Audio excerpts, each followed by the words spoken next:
আমারই তো কল, আপনারা দেখছেন কল রেকর্ডকে ভাইরাল করা হচ্ছে, এই মুহূর্তে দাঁড়িয়ে আমাকে কল করা হবে, এই খবরটা করছো না কেন, ওই খবরটা করছো না কেন। পশ্চিমবঙ্গে যত খবরের ঠেকা সব ঠিক বঙ্গ টিভি নিয়েছে। আমার সঙ্গে আর মহিলা সাংবাদিককে সব লোক রাত্রিবেলা 12টা 37-এ ফোন করবেন, সেই কারণে অ্যাভেলেবেল থাকতে হবে।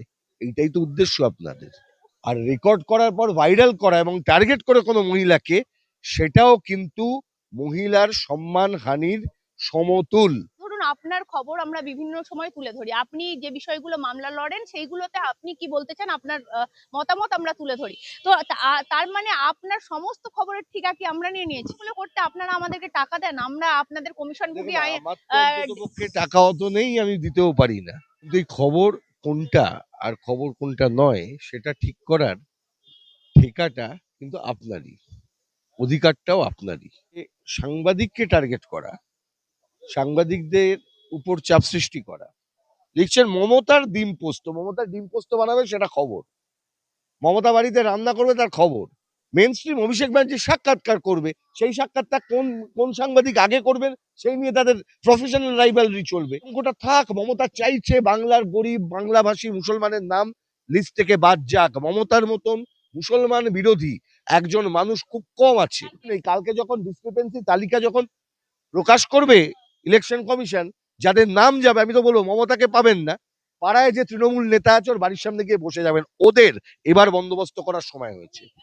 এমন লড়লো মমতা 1,20,00,000 বাদ বলছে, আরো 1,20,00,000 এই করতে করতে গোটা বাংলা শূন্য করবে। মমতা একা থাকবে, স্বার্থপর মমতা, স্বৈরাচারী মমতা, দুর্নীতিগ্রস্ত মমতা। আপনার বাইকের পেছনে ধর্ষক বসছে না খুনি বসছে নাকি গাঁজা ব্যবসায়ী বসছে নাকি অন্য কেউ বসছে আপনি জানবেন না? মিডিয়া কোন খবর করবে না করবে তার উপর প্রেশার আসবে, তাকে কল করা হবে, কার্যত আমারই তো কল, আপনারা দেখছেন কল রেকর্ডকে ভাইরাল করা হচ্ছে, এই মুহূর্তে দাঁড়িয়ে আমাকে কল করা হবে, এই খবরটা করছো না কেন, ওই খবরটা করছো না কেন। পশ্চিমবঙ্গে যত খবরের ঠেকা সব ঠিক বঙ্গ টিভি নিয়েছে। আমার সঙ্গে রয়েছেন আইনজীবী সব্যসাচী চ্যাটার্জি। আপনারা অনেক কেসে দেখেছেন সব্যসাচী চ্যাটার্জি আমার পাশে দাঁড়িয়েছেন বিভিন্ন কেসে, তো আমারই আইনজীবী সব্যসাচী চ্যাটার্জি, তাকে জিজ্ঞাসা করি সব খবর আমাকে করতে হবে? দেখুন, প্রথমত সব খবর করতে হবে কি করতে হবে না সেটা তো পরের কথা।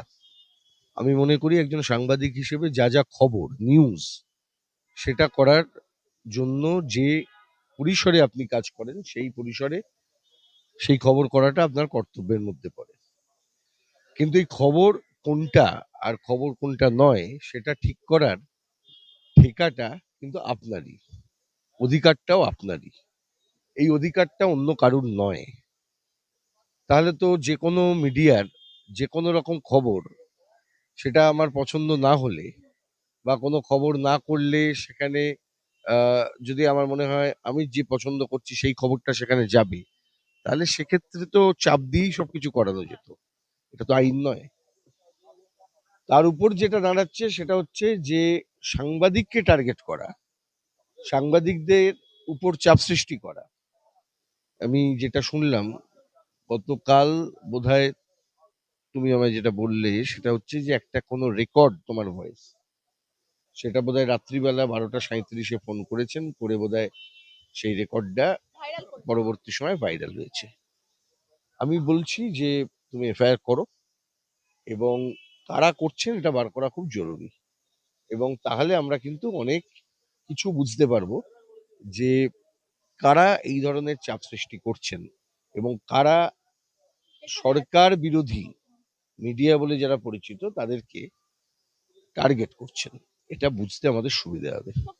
একটা জিনিস আমি শুধু জানতে চাইবো যে ধরুন আপনার খবর আমরা বিভিন্ন সময় তুলে ধরি, আপনি যে বিষয়গুলো মামলা লড়েন সেইগুলোতে আপনি কি বলতে চান, আপনার মতামত আমরা তুলে ধরি। তো তার মানে আপনার সমস্ত খবরের ঠিকা কি আমরা নিয়ে নিয়েছি? মুশকিলটা হচ্ছে যারা সংবাদ মাধ্যমকে মনে করেন তারা নিয়ন্ত্রণ করবেন, তারা এটাই মনে করে থাকেন যে তাদের আহ, যে নিউজ মিডিয়া চ্যানেল তারা মনে করছেন এই চ্যানেলটা আমার, তারা এই চ্যানেলগুলির মালিক হিসেবে নিজেদেরকে গণ্য করেন। তারা খবরের কাগজ কেনেন, তারা চ্যানেল কিনতে সাহায্য করেন, তাদের অনেক কোটি কোটি টাকা থাকে, তারা বিভিন্ন সময় বসে থাকে। তারা নিজেদের যে খবর শুধু নয়, নিজেদের যে ভার্সন অফ এ নিউজ, যে কোনো নিউজের ক্ষেত্রে তার যে ব্যাখ্যা থাকে, পার্সপেক্টিভ থাকে। আপনি এই বাড়িটাকে এই জায়গা থেকে দেখছেন একরকম ভাবে দেখাবে, আর ওইখানটায় গিয়ে দাঁড়িয়ে যদি দেখেন আর এক রকম ভাবে দেখাবে। অবস্থানের উপর অনেক কিছু নির্ভর করে, ফলে এডিটোরিয়াল ভিউ থাকে একটা নিউজ মিডিয়ার। তো এখানে যদি কেউ বাধা দিতে যান বা চাপ সৃষ্টি করতে যান, বা মনে করেন যে আমি টাকা দিয়ে চালাচ্ছি মানে আমি যা চাইবো সেটাই খবর হবে, বাকিটা হবে না, that amounts to curtailing the independence of a journalist. যে কোনো জায়গায় কোনো সাংবাদিক যদি তার স্বাধীনতা নিয়ে কাজ করছেন, আপনি কোনটা দেখান, দেখুন আপনি কোনো মুখ দেখান না তো, আপনি কিছু খবর দেখান। সেই মুখগুলো দিয়ে যে কথাগুলো বেরোচ্ছে তার হয়তো একটা ভ্যালু আছে, সেই জন্য তাকে দেখান। মুখ দেখাতে হলে তো আমার মুখ কেন দেখাবেন, আমার থেকে অনেক সুন্দর মুখ আছে, সেই মুখগুলি দেখালে অনেক কাজ হয়। কিন্তু পলিটিক্যাল জার্নালিজম বা আপনি যারা লেফট বিট করেন তাদের ক্ষেত্রে যে ধরনের মুখ দেখানো হয়, বা যারা কোর্ট বিট করেন তাদের ক্ষেত্রে যে সেইখানকার কাজের উপরে নির্ভর করে। আজকে এতদিন খবর সবকিছু নিয়ে হয়েছে কোথায়? যেখানে দুর্নীতি হয়েছে, যেখানে কোর্টের অর্ডার হয়েছে, যেখানে কোর্টের অবজারভেশন এসছে, যা জনসমক্ষে হয়েছে। এই খবরগুলো করতে আপনারা আমাদেরকে টাকা দেন, আমরা আপনাদের কমিশন ভুগি দেখুন, আইন আমার তো অন্তত পক্ষে টাকা অত নেই, আমি দিতেও পারি না। আপনাদের আইনজীবী আমি জানিও না এরকম করে কোনো খবর করা যায় বলে কোনো ধারণাও নেই। যারা বলছে তারা নিশ্চয়ই এইসবের জানে, তাদের অভিজ্ঞতা আছে। আমি জানি এই কারণে, কারণ দেখুন অভিজ্ঞতা তো আছে। পেড নিউজ, এখন শব্দটা শোনা যায় না, এখন গোটা নিউজটাই পেড হয়ে গেছে। গোটা যারা বিশেষত যে সমস্ত মেইন স্ট্রিম মিডিয়া চ্যানেল বলে যারা পরিচিত, তারা কি করেন? তারা তো নিয়ন্ত্রণই করেন এখানে, তারা তো পেড নিউজকে নিয়ন্ত্রণ করেন, পেড চ্যানেল হিসেবে কাজ করেন। আচ্ছা, আমি এত এত কথার দরকার নেই। মমতা বন্দ্যোপাধ্যায় যখন তোমার ওই সুপ্রিম কোর্টে ঢুকছেন, ওনার পিছনে অনেক লোক ছিলেন, দুজন তিনজন উকিল ছিলেন, পিছনে আরেকজন ব্যক্তিকে দেখা যাচ্ছে। আমি বলি একজন সাংবাদিক নয়, সাংবাদিক কথাটা বলো না, সাংবাদিকতার কাজ তিনি এখন আর করেন না, সাংবাদিকতার কাজ তিনি করেন না, ম্যানেজমেন্টের কাজ করেন। আর বিভিন্ন দিন দিল্লি থেকে মামলা হয়েছে, বিকেলবেলা শুধু একটা প্রোগ্রাম করার জন্য উনি উড়ে আসেন, একটা প্রোগ্রাম করেন আবার চলে যান। এই যে কাল্ট মমতা তৈরি হয়েছিল তো এর ভিত্তিতে, কাল্ট মমতা তৈরি হয়েছিল কাদের মমতাকে অগ্নিকন্যা তাদেরকে কিছু করা বলা যাবে না। সাংবাদিকরাই তো তৈরি করেছিলেন। তাদের ক্ষেত্রে হবে না, তারা মমতার ডিম পোস্ত লিখবে। এই প্রবীর ঘোষালের লেখা বর্তমান, শারদ বর্তমান, সেই সময় লেখা হতো একটা ফিচার, লিখছেন মমতার ডিম পোস্ত, মমতার ডিম পোস্ত বানাবে সেটা খবর, মমতা বাড়িতে রান্না করবে তার খবর। এরা তো মমতা ব্যানার্জির মানে কাল্ট ম্যানুফ্যাকচার করেছেন, তারা তো এইভাবে সাংবাদিকতা নিয়ন্ত্রণ তাহলে করে। আমাদের মতো ছোটখাটো মিডিয়া যাদেরকে মনে হয় যারা বুম নিয়ে একা নিজের জোরে ঘুরে বেড়ায়, তাদেরকে ফোন করব, তাদের কল রেকর্ডিং ভাইরাল করব। আমি আবার বলছি, কল রেকর্ডিং করা যেমন অপরাধ, না জানিয়ে আমি যতটা তুমি পাঠিয়েছো সেখানে দেখা যাচ্ছে যে ওই নোটিফিকেশনটা দিয়ে call is being now recorded, ওটা দেওয়া থাকে। এটা এটা আইনি একটা কারণেই এটা ঢুকে আছে। আর রেকর্ড করার পর ভাইরাল করা এবং টার্গেট করে কোনো মহিলাকে, সেটাও কিন্তু মহিলার সম্মান হানির সমতুল। আমি বলবো যে এফআইআর, পোস্ট হয়েছে যে চ্যানেল, আমি যে চ্যানেল থেকে পোস্ট হয়েছে, যিনি রেকর্ড করেছেন, কার ডিভাইসে রেকর্ড হয়েছে, তলা থেকে আসতে হবে। প্রথম কার ডিভাইসে রেকর্ড হয়েছে, কার গলা দেখতে হবে, কিভাবে পোস্ট হয়েছে সেটা দেখতে হবে, কারা করেছেন সেটা দেখতে হবে, তাহলেই বেরিয়ে যাবে কেন করেছেন সেটা দেখতে হবে, উদ্দেশ্য কি দেখতে হবে, কার দায়িত্ব। মহিলার সম্মান রক্ষার দায়িত্ব কি রাজ্য সরকারের নয়, পুলিশের নয়? দেখতে হবে তো। আরে, একজন মহিলা সাংবাদিকের তার সম্মান রক্ষার দায়িত্ব তো সরকারেরও।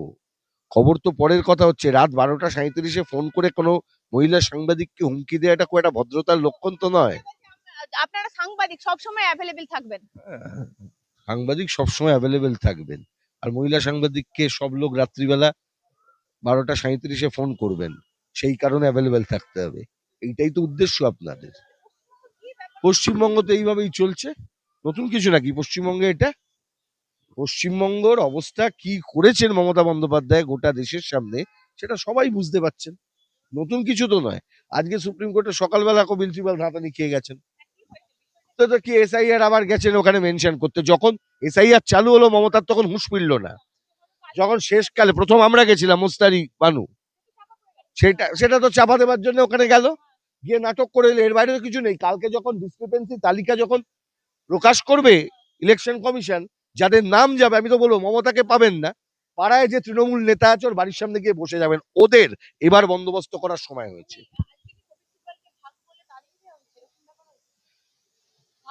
আরে মমতা সরকারটাকে এবার মানুষ ভাগাবার জন্য তৈরি হয়ে গেছে। বেকার আসছে না, যেটা মুখ্যমন্ত্রীর করার দরকার ছিল, যখন এনুমারেশন ফর্ম ইন্ট্রোডিউস হচ্ছে, যখন লিঙ্কিং ইন্ট্রোডিউস হচ্ছে, তখন মুখ্যমন্ত্রী একটি কথাও বললেন না। মমতা চাইছেন এই আতঙ্কটা থাক, এই আতঙ্কটা থাক। মমতা চাইছে বাংলার গরিব বাংলাভাষী মুসলমানের নাম লিস্ট থেকে বাদ যাক। মমতার মতন মুসলমান বিরোধী একজন মানুষ খুব কম আছে। এমন লড়লো মমতা 1,20,00,000 বাদ, নিজেই বলছে। আরো 1,20,00,000 এই করতে করতে গোটা বাংলা শূন্য করবে। মমতা একা থাকবে। স্বার্থপর মমতা, স্বৈরাচারী মমতা, দুর্নীতিগ্রস্ত মমতা, সাম্প্রদায়িক মমতা। ইফতারি পার্টিতে বসে থাকা মমতা বন্দ্যোপাধ্যায়। আচ্ছা, হিজাব পরে ইফতার করলেই কি মুসলমান হয়ে গেল? নাকি মন্দিরে গিয়ে পুজো দিলেই হিন্দু হয়ে গেল? ও ইফতার করতে যাও ভোটের জন্য, মন্দিরগুলো উদ্বোধন করতে গেছে ভোটের জন্য। ওর বাইরে ওর কোনো রাস্তা নেই, ওর বাইরে ওর কোনো ইচ্ছাও নেই, ইচ্ছাতে পূরণও করে না। ভোট ছাড়াও কিছু বোঝেই না। মানুষ মরলে ওর কিছু যায় আসে না। সুদীপ্ত গুপ্ত যেদিনকে লাঠি পেটা খেয়ে মরে গেল, মমতা তখন নেতাজি ইন্ডোর স্টেডিয়ামে বসে পুলিশের একটা অনুষ্ঠান হচ্ছিল, তখন সেই মহিলা লেডি কনস্টেবলকে শাহরুখ খান কোলে তুলে ওইখানে নাচানাচি করছিলেন, সেই সব দেখে মুখ্যমন্ত্রী হাততালি দিচ্ছিল। মুখ্যমন্ত্রীর কাজ হচ্ছে মজা করা, মুখ্যমন্ত্রীর কাজ হচ্ছে মস্করা করা। আরে ভাই, আলিমুদ্দিন শূন্য হয়ে গিয়ে যদি পশ্চিমবাংলার সাধারণ গরিব মানুষ ভালো থাকে, ভালো থাকুক, কোনো অসুবিধে নেই। কিন্তু আলিমুদ্দিন শূন্য করার নামে যদি পশ্চিমবঙ্গকে শূন্য করে দেয়, তাহলে কিন্তু সেটা অত্যন্ত জরুরি প্রশ্ন হয়ে ওঠে। আমি বলবো, আরে গণতন্ত্র কার কাছে? নিজের দলটাকে তো ভাই বিক্রি করে দিয়েছে একটা কোম্পানির কাছে, আবার কথা বলছে কি? একটা কোম্পানির কাছে বিক্রি করা দল, তাদের আবার এত কথা কি? কর্পোরেটের কাছে মাথা নোয়ানো একটা দল, তারা কথা বলবে?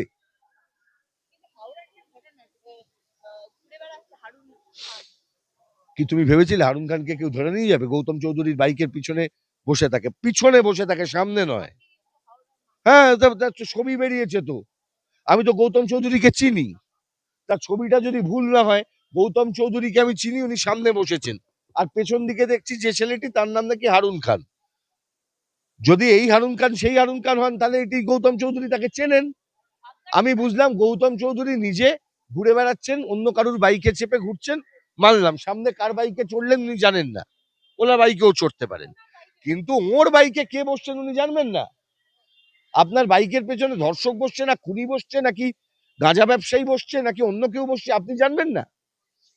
হয়? পুলিশ দেখা পাবে না তো ভাই, পুলিশ দেখা পায় নাকি? পশ্চিমবঙ্গে মুখ্যমন্ত্রী পদে যেদিনকে মমতা শপথ নিয়েছিল, সেদিনকে মমতাকেই দেখো, আর পুলিশ বলছে তোমার দেখা নাই রে। পুলিশকে বলছে মানুষ, কোথাও নেই পুলিশ, টেবিলের তলায় ফাইল নিয়ে লুকোবে। পুলিশের আবার কি ক্ষমতা?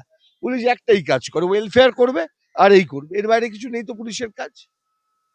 এটা আপনি ডিজিটাল মিডিয়াকে যথেষ্ট সমর্থন করেন, সবসময় পাশে থাকেন প্রত্যেকটা সাংবাদিকের।